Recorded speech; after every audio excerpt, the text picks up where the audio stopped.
This happened just a few months ago. I'm 32, a freelance graphic designer.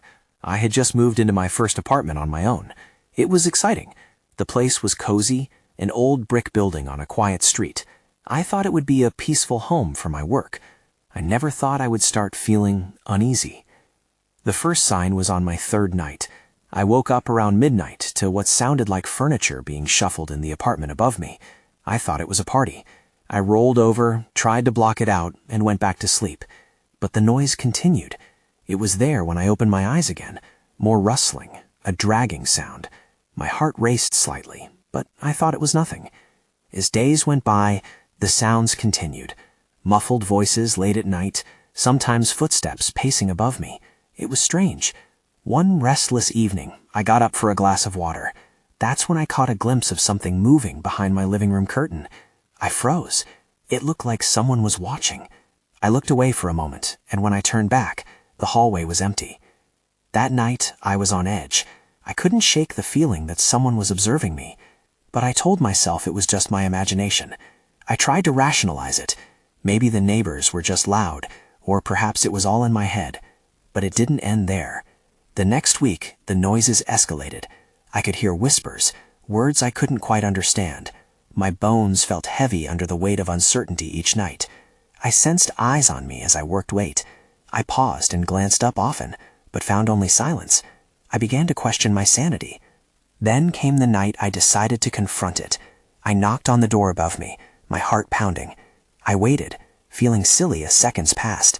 My palms felt sweaty. Finally, I turned to leave when I thought I heard a slight creak behind me. I spun around, but the hallway was empty again. I went back downstairs, but every noise felt intensified. Then, as I tried to sleep, I heard my name whispered in the dark. It was chilling. I jolted awake, feeling the fear grip me. I thought, maybe I'm losing my mind, but I couldn't shake that feeling. Days passed, and I felt a shift in the air. Every shadow seemed darker, every creak of the floor more unsettling. I remembered the silhouette behind the curtain. My heart raced at the memory. Then one night, I heard the whispers again. They were louder, clearer. They seemed to echo from inside my own place. I crept around with a flashlight, my hands trembling. I thought I might find something, or someone. I stopped at my window. I looked out into the empty street. Nothing moved, but I still felt eyes on me. Suddenly, I heard a loud bang above me. My heart dropped. I stared at the ceiling, fear coursing through me. Then I heard it. A voice, soft and clear, whispered my name from within my own place. My breath caught. I stood frozen, the blood rushing in my ears. I didn't know what to do. I felt trapped, like I was no longer alone. The whispers grew louder. It sounded like laughter now, mocking me. I stumbled back into the living room, the shadows creeping in closer. Something was in my home, and it wanted me to know it was there. Just then, a quick movement caught my eye. I glanced toward the corner, and my heart nearly stopped. I saw a figure flash out of view. I wasn't imagining it. It was real. I took a step forward, my breath hitching. I was not alone. And then, all at once, the whispers stopped. The air went thick with silence. I stood there, trembling. What now? I didn't move. I stayed in place, heart pounding, feeling the silence wrap around me like a shroud. The stillness was deafening. I strained to hear, waiting for another sound, but nothing came. I swallowed hard and took a cautious step back toward the living room when something caught my eye. A shadow flickered across the wall. I turned quickly, my breath catching once more, as I felt the air grow colder around me. For a brief moment, I saw it clearly, a dark figure, taller than me, standing at the edge of the kitchen. It looked human, but distorted, like a reflection in a funhouse mirror. I blinked, and it vanished. I couldn't stay here. I needed to get outside, to breathe fresh air. But as I made my way to the door, I hesitated. The whispers returned, this time more urgent. "Stay," they seemed to say. I shook my head, trying to clear my thoughts. I was not going to give in to whatever this thing was. I flung the door open and rushed out into the hallway. The chill that had settled over me followed, clinging to my skin. I looked around, checking the other doors. Each one stood closed, and I felt exposed, like a target under an unrelenting gaze. I hurriedly made my way down the stairs and out into the night. Once outside, I took a deep breath, filling my lungs with the crisp air, but the weight of anxiety lingered. I glanced up at the windows of the apartment building, searching for movement. There was nothing but darkness. I felt a mix of relief and unease, and I realized I needed to talk to someone. As I walked, I decided to approach the building next door for help. Maybe someone would understand my fear, or at least lend an ear. I knocked on the door of a modest apartment. An elderly man opened the door. He looked tired, peering at me with curiosity. "Can I help you?" he asked, his voice gravelly. I took a deep breath, bubbling over with emotion. "I'm having strange experiences in my apartment. I think something is happening there." His expression shifted. I caught a flicker of something. Was it fear? What sort of experiences? Before I could answer, a noise came from behind him, a low hum that seemed to thrum through the air. It wasn't normal. I felt it in my bones, creeping up my spine. The man's eyes darted to the noise, then back to me. "You should go back home," he said, his tone suddenly urgent. "It's not safe to stay out here too long." I opened my mouth to protest, but the hum grew louder, blending with distant laughter that echoed from the shadows. Fear ignited within me as I turned and walked back to my apartment, feeling the man's gaze burn into my back. When I arrived at my door, I hesitated. The lingering chill wrapped around me, and I felt an overwhelming urge to escape. But as I stood there, something caught my eye at the window again. A face, pale and smiling, just for a moment, then it was gone. I stumbled back from the door, panic surging. Who was it? What did it want? I couldn't ignore it anymore. I needed answers. I turned, ready to confront whatever lay inside. But as the whispers returned, I knew I had to be prepared for the worst. Would I be brave enough to face what haunted me? I took a deep breath and opened the door again. And that's when I realized I wasn't alone after all. I stepped into the dim foyer, the door creaking ominously as I closed it behind me. The silence was thick, wrapping around me like a heavy blanket. My heart was racing, nerves stretched tight as I scanned the dark corners of my apartment. I couldn't shake the feeling of being watched, that same unsettling gaze lingering. I turned on the lights, each click illuminating the room with a harsh glow. Nothing seemed out of place, yet the air felt charged, tense. I made my way to the living room, half expecting to see the figure again. But it was just me, alone with my thoughts. I took a deep breath, trying to convince myself I had overreacted. Maybe it was just my imagination. Then I noticed something by the window. A small stack of papers lay scattered across the floor. I hadn't left them there. I picked them up, flipping through them quickly. They were old photographs, worn and faded memories of places I didn't recognize. Each image was haunting, the faces in them twisted in fear or despair. Where did these come from? I whispered to myself, the unease creeping back in. I felt eyes on me, a terrible certainty that whatever had been in my apartment before still lingered.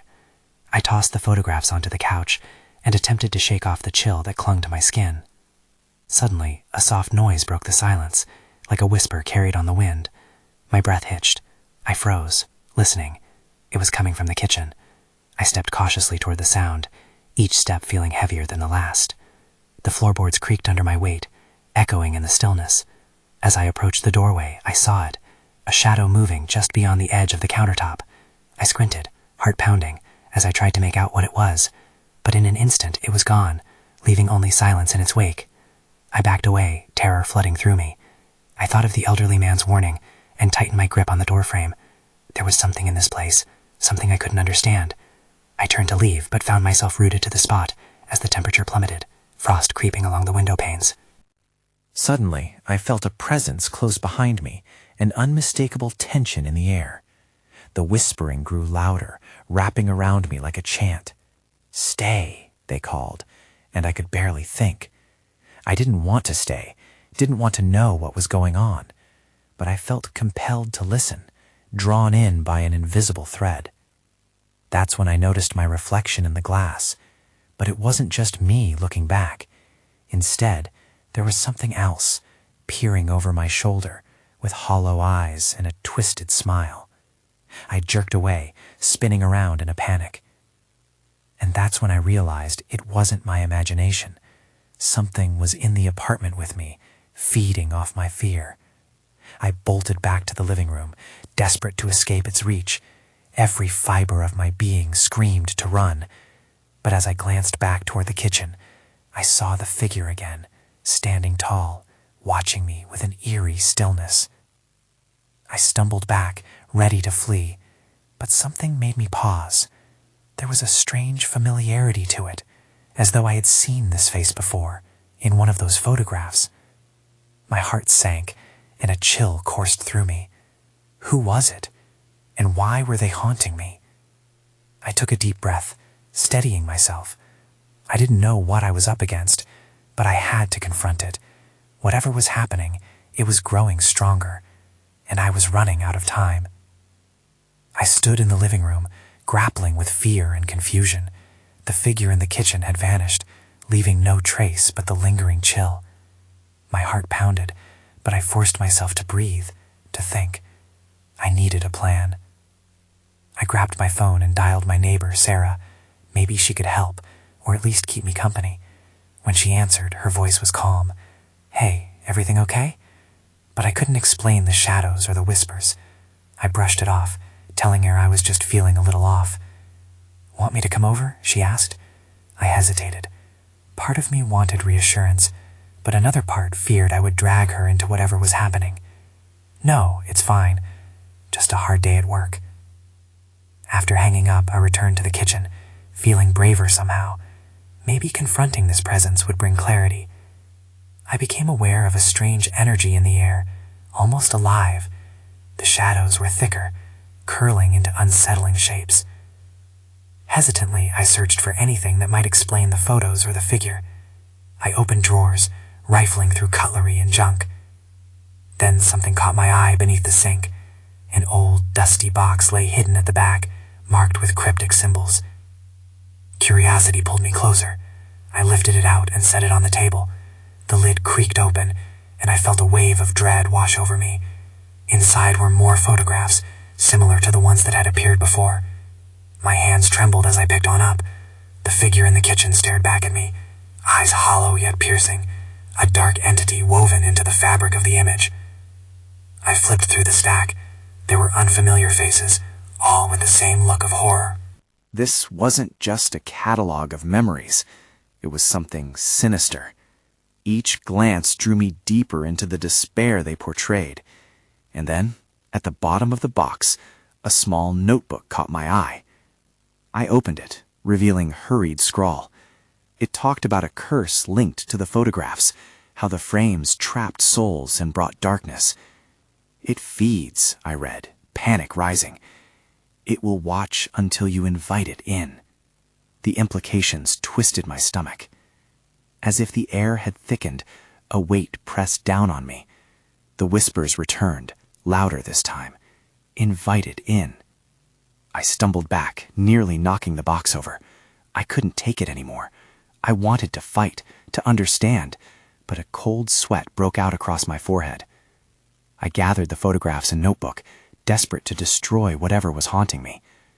But as I turned to leave, the reflection in the kitchen window caught my eye. There it was again, the figure, closer than before. Was it looking at me through the glass?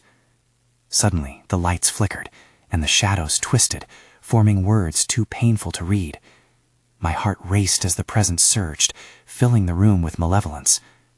I felt it reaching for me, that same uninvited urge to stay, to surrender to the darkness. In that horrifying moment, I realized I wasn't just battling a ghost. I was confronting something that craved my fear, something that wanted me to succumb. I needed to act, to discover the truth before it consumed me. Just then, the notebook slipped from my grip, opening to a page marked with a strange symbol. I could feel the air shift. I had to know what that symbol meant, and I needed to find out quickly, before I lost myself completely. I pulled the notebook closer, my breath hitching in my throat. The symbol was like a dark star, sharp and daunting against the page. I felt a strange pull toward it, like it was teasing answers just out of reach. My fingers tingled as I traced the shape, and a sudden burst of static filled the air. It felt unsettling, like I had just crossed a line I shouldn't have. Gripping the notebook tightly, I turned toward the kitchen window. The figure was still there, but now it seemed to shift, its form rippling like smoke caught in a draft. Panic shot through me. I needed to act fast. I couldn't let it get any closer. I made my way to the front door, intent on escaping, but a sound stopped me in my tracks. It was the quiet creaking of old wood. Behind me, the shadows gathered, pooling into a corner like a storm about to break. There was something more behind that sound. Whispers, like a chant echoing off the walls. It felt like a warning, and I felt a knot in my stomach tighten. Biting my lip, I turned around slowly, half expecting the figure to leap toward me. Instead, the room was empty, but not free from malevolence. The darkness seemed to absorb light, and the air grew heavier. I glanced back at the notebook, hoping for a clue. "It feeds," the words echoed in my head. In that moment, I realized I had to make a choice. Did I confront the darkness, or run and leave everything behind? The choice felt almost unbearable. Remembering what the notebook said, I decided to explore the symbol further. Maybe I could turn it against whatever was tormenting me. I grabbed the old box and the photographs, along with the notebook, and dashed to the living room. I needed distractions. There had to be something in here that could help. An old bookcase stood against the wall, filled with dusty tomes. I ran my fingers over the spines until one caught my eye, Ancient Beliefs and Rituals. I pulled it out and flipped through the pages. Almost instantly, my skin prickled with the knowledge of dark practices. One ritual particularly stood out, a binding spell meant to trap malevolent spirits. My heart raced. This was my chance. Before I could second-guess myself, I gathered what I needed: salt from the kitchen, candle wax from an old birthday candle, and a few items from the dusty corners of the house. Just as I was about to start, a loud crash resonated from the kitchen. I spun around, dread coursing through me. There, on the floor, lay an overturned chair, as though someone had pushed it hard enough to send it tumbling. I felt my breath quicken. Was it trying to scare me away, or was it coming for me? Glancing at the notebook, the symbol pulsed in my mind. I needed to focus. "What do I do?" I whispered, desperation creeping into my voice. The whispers grew louder, a chorus of invitations, coaxing me to join the darkness. Then I heard a soft voice, a child's voice, coming from the kitchen. "Help me." The chill washed over my spine. It was not the dark entity I feared, but a new, haunting plea echoing through the room. The presence shifted again, feeling more aggressive, as if it were trying to drown out the child's words. I stole a glance at the kitchen doorway and froze. Shadows gathered in the hall, forming into the figure again. This time, it pointed toward the basement door. Was I supposed to go there? My heart pounded as I felt the pull of darkness around me. I had no idea what awaited me below, but something told me I had to find out. I slowly approached the basement door, my heart pounding in my chest. With a trembling hand, I reached for the knob, half hoping it would be locked. It turned easily, and I winced as the door creaked open, revealing a steep staircase shrouded in darkness. The child's voice echoed again, softer this time, tinged with desperation. "Help me, please."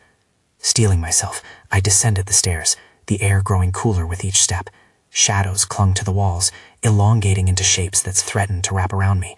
I could feel the whispers intensifying, swirling around like a storm, urging me to turn back, but the child's plea drove me forward. At the bottom of the stairs, I found myself in a small, dimly lit room. The only light came from a flickering bulb overhead, casting eerie shadows that danced across the concrete walls. Old boxes were piled haphazardly in one corner, and a discarded toy lay on the floor, a worn-out stuffed bear missing one eye. I felt oddly drawn to it. Suddenly, the whispers changed. They became more insistent, chanting, "Join us." A chill crawled up my spine. I turned my back on the bear and scanned the room, looking for a sign of the child. In one corner, I noticed a series of faint scratches on the ground, like something had been dragged across the floor. My gut twisted. What was hidden there? Before I could investigate, a rush of cold air swept through the room, and I stumbled backward. The basement doors slammed shut above me, plunging me into near darkness. Panic erupted within me. I was trapped. "Let me out," I shouted, but it felt hollow, swallowed by the oppressive silence. The child's voice came again, but now it sounded muffled, as if coming from behind a wall. Help me. It echoed with a pleading urgency that made my blood run cold. I felt the weight of unseen eyes watching me, circling like vultures. Taking a deep breath, I forced myself to stay calm and focus on the notebook in my hand. I flipped through the pages, desperate to find something, anything that might help me. An image got my eye, a crude sketch of a lock surrounded by the same dark star symbol. Below it were hastily scribbled notes about breaking the chain. A surge of hope washed over me as I realized this might be the key. Breaking the chain, I whispered, thoughts racing. Where could I find the physical representation of the chain? My mind darted to the old boxes piled in the corner. Maybe something inside could help.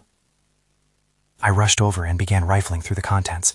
Dust floated in the air, heavy and stale. I kept listening for any sign of danger, but the only sound was the rustling of paper and the thudding of my own heartbeat. I found old clothes, forgotten toys, and at last, a rusted chain buried beneath old newspaper clippings.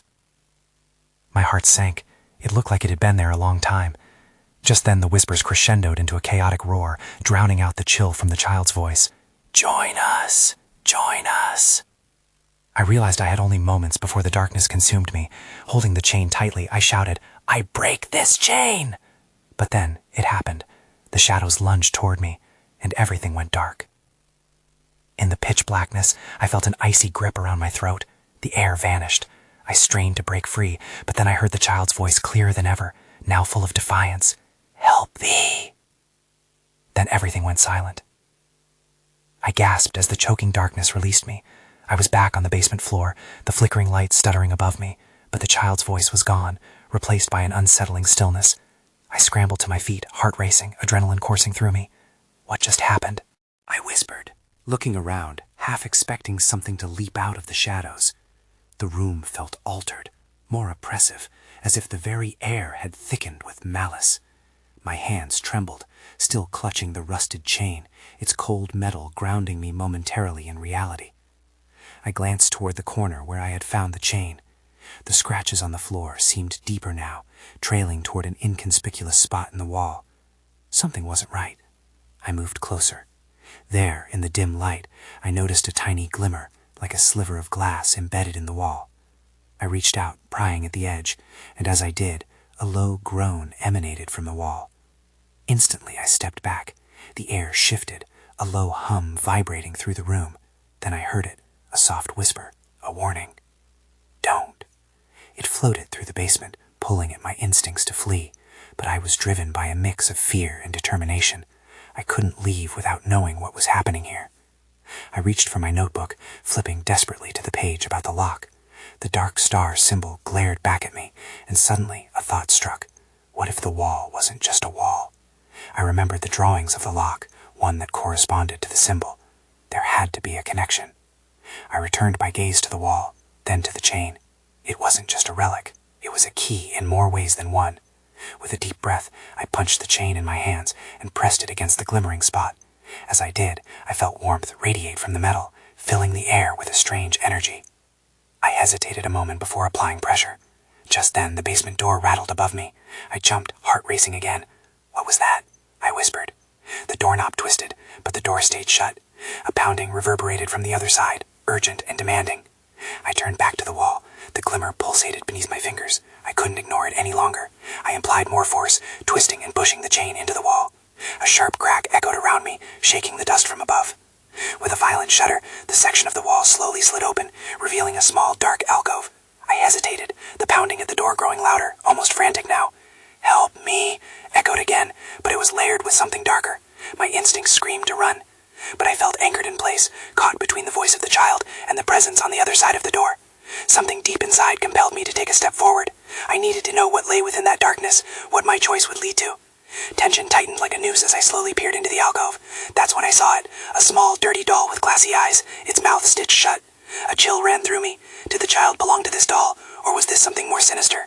Before I could process further, the pounding at the door stopped. Silence fell heavily, as if something was waiting, poised to reveal itself. I was sure of it, and I was not alone. I took a shaky breath, staring at the doll. Its presence felt wrong, disturbing in ways I couldn't articulate. The glassy eyes seemed to stare right through me, whispering secrets of despair. I felt a tremor of dread crawl up my spine as the silence around me thickened, suffocating and intense. "Just a doll," I muttered, though it felt like a lie. I knelt down, reaching toward it, despite the voice in my head warning me not to. As my fingers brushed against the fabric, a sudden scratch echoed from the basement door. My heart dropped. Had the pounding returned? I whipped my head around, the shadows not revealing anything unusual. Panic bubbled in my chest, but I couldn't focus on that. I needed to know more about what I'd just uncovered. The doll was the only clue I had, and it was not going to give up its secrets willingly. When I picked it up, a strange weight hung in the air, almost as if the basement itself was holding its breath. I turned it in my hands, looking for any markings or signs of origin. Nothing, just dirty cloth and those unnerving eyes. I slid my thumb across its face, and for an instant I could have sworn the doll felt warm. Then a whispering breeze swept through the basement, chilling me to the bone. "Let her go," the voice hissed, sounding different now. It was no longer a child. There was something more terrifying lurking behind those words. I straightened my back, adrenaline surging. I couldn't let fear win. "Who are you?" I shouted into the silence, defying whatever was out there. The doll fell from my hands, landing softly on the floor, the thud muffled by the dust.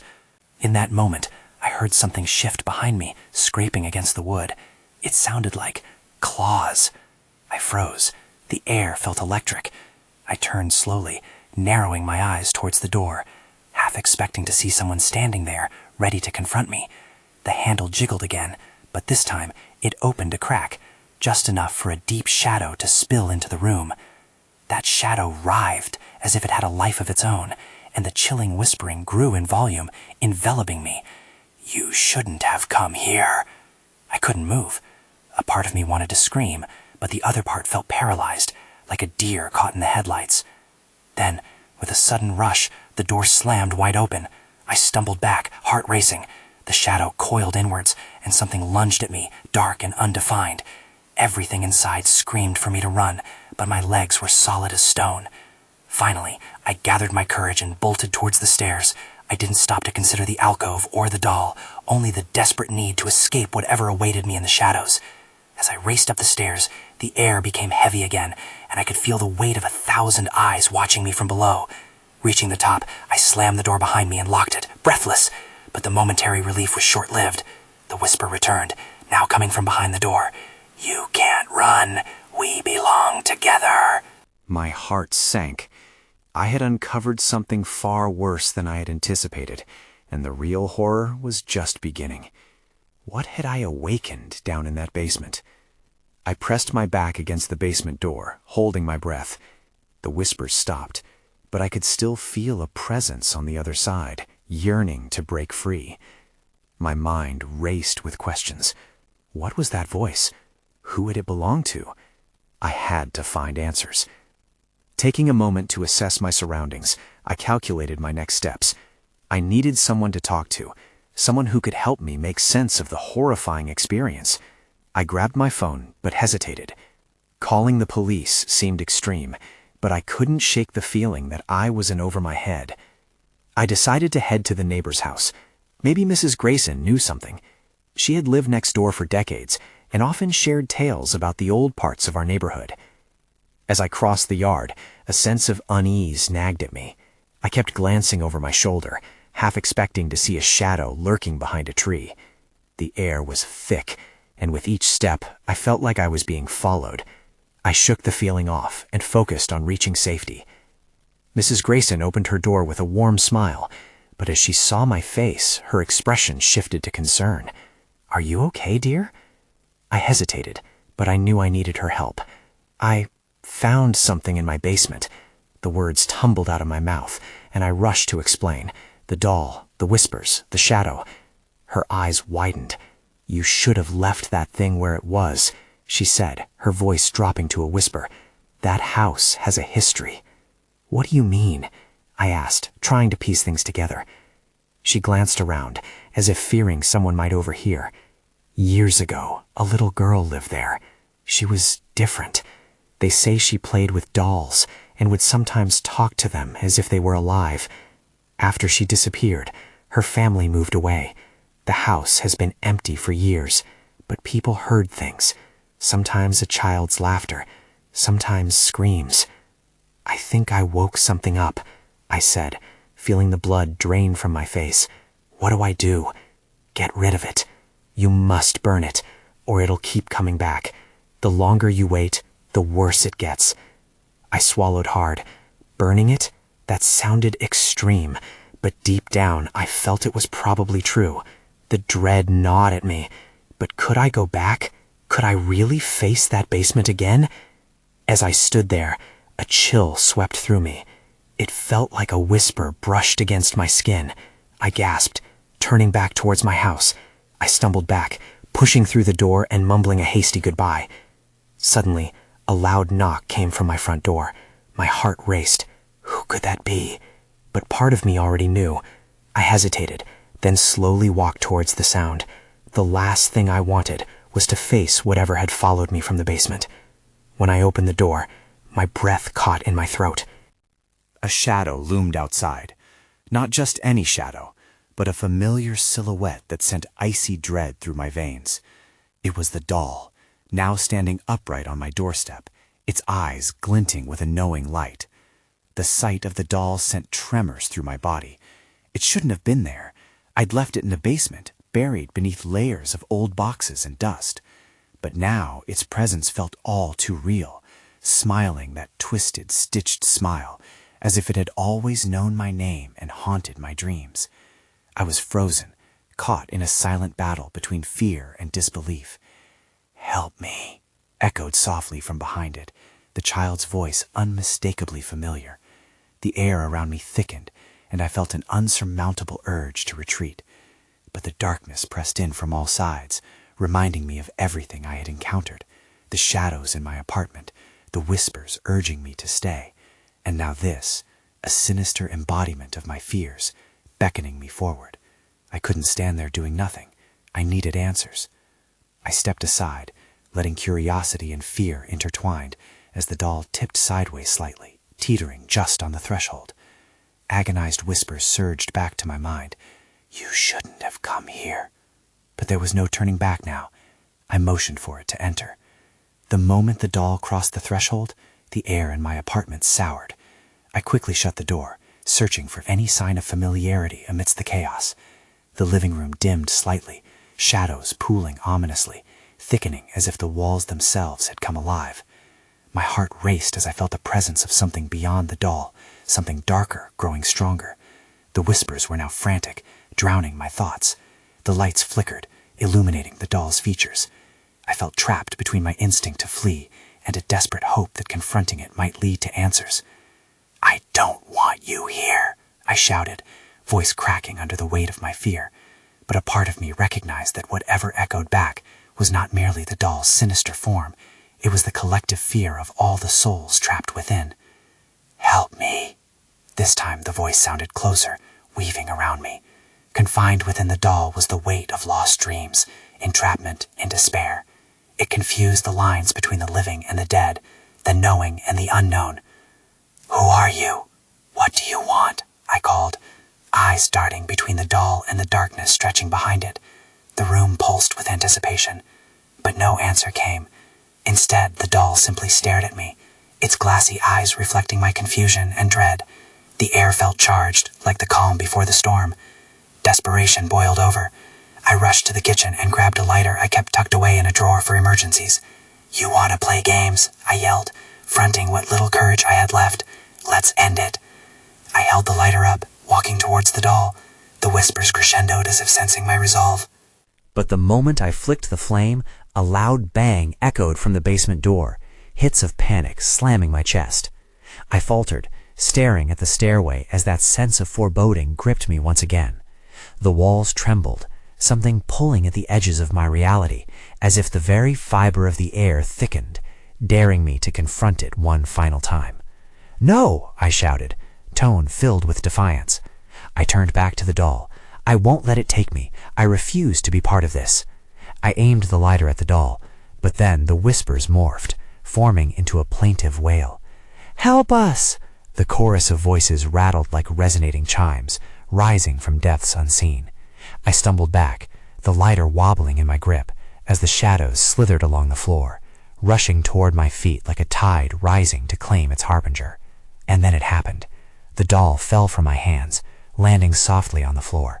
Without my influence, the entire room warped, walls undulating as if breathing.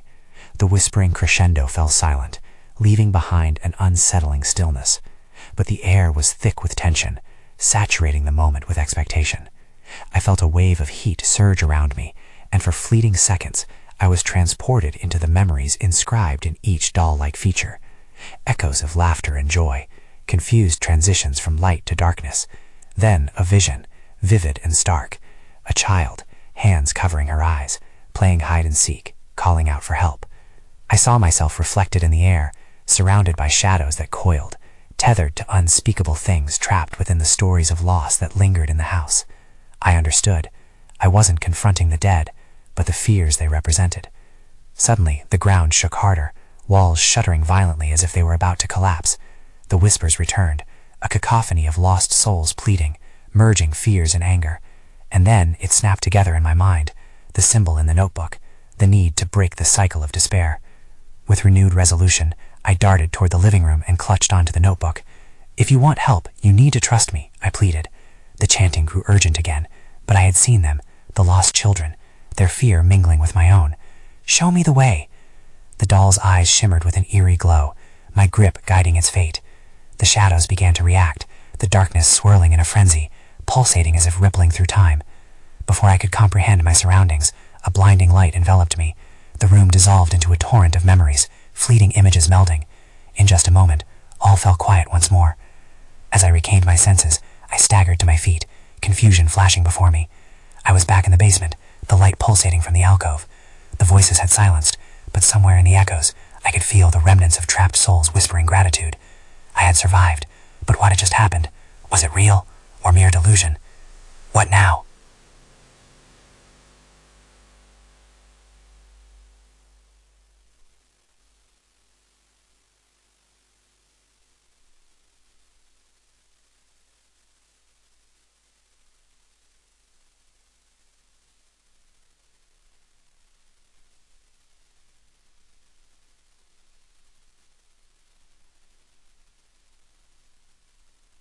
I murmured to myself, glancing at the basement door, still ajar, but now free of the shadows. Everything around me felt altered, as if the darkness receded from the room. I had escaped, somehow, yet I knew deep down that the boundary between the worlds remained thin, secrets lingering like ghosts in the air. I stepped forward into the dim light of my old apartment, taking a moment to breathe. I glanced back at the basement, the door hanging open just a crack. I could still hear whispers, distant yet resonant. There were still questions left hanging, still mysteries left unsolved. But as I closed the door behind me, a sense of strange peace washed over me. Sometimes, the answers we seek are the very shadows we chase. I exhaled heavily. It wasn't done, but at least for now, I was free of their grasp. Still, I couldn't help but wonder, would I ever truly escape? Would they always be watching? I moved to a different city shortly thereafter, but I still think about it sometimes. What lives within those shadows? What truths linger beneath the surface? The memories haunt like old photographs, waiting to unveil their secrets.